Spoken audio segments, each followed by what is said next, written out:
Bunge la 254 Kenya limeweza kumwomba William Ruto, rais kutokea Kenya, kuweza kuzungumzia hatima ya hili linaloendelea, kwa sababu kama kiongozi ambaye ni amiri jeshi mkuu wa taifa la Kenya hatozungumza, manake huenda hatima ikawa ni mbaya na tukashuhudia hata vita kati ya Kenya na Tanzania, kwa sababu kwa hatua waliweza kufikia wananchi wa Kenya ni hatua mbaya ambayo inahitaji kiongozi mkuu aweze kutoa neno, kama ni kuweza kuwatuliza na kuweza kuzungumzia, basi huenda ikasaidia.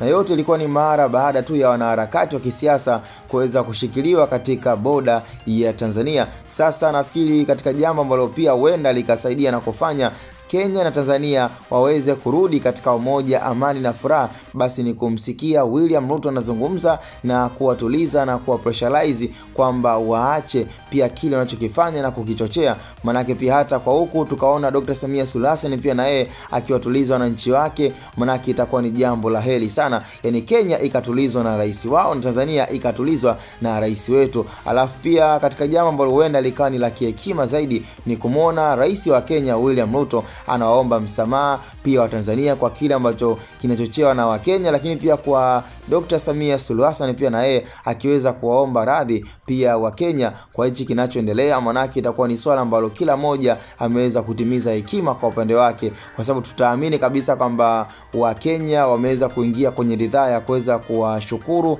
na kuwatakia pia kila laheri kwa Watanzania wote ambao wanafanya kazi katika nchi ya Kenya, na hiyo itakuwa ni bora zaidi ili mradi wasiingie kwenye kurubushani ama vita yote ambayo kwa sasa hatuitegemei. Kwa hiyo ni tunasubiri tu kwamba je, William Ruto atazungumza ama ataendelea kukaa kimya, na kama ataendelea kukaa kimya manake itakuwa ni jibu kwamba limepatikana kabisa William Ruto yuko tayari kuona Kenya na Tanzania wanaingia kwenye ugomvi, Kenya na Tanzania wanaingia kwenye vita. Kwa hiyo hatutegemei kumuona William Ruto anakaa kimya. Ndio maana hili swala limeweza kufika mpaka bungeni. Bunge la Kenya limeweza kufikia hatua ya kuzungumza na kujadili pia sakata linaloendelea kati ya Kenya na Tanzania. Kwa kila mmoja amekuwa akitakia all the best kuweza kuhakikisha kabisa kama William Ruto anazungumza kwa wema ili mradi wasiingie kwenye hatima mbaya. Kwa kila mmoja anazidi kuiombea Tanzania na Kenya wasiweze kuingia kwenye bifu ama changamoto ya kupelekea vita hapo mbele.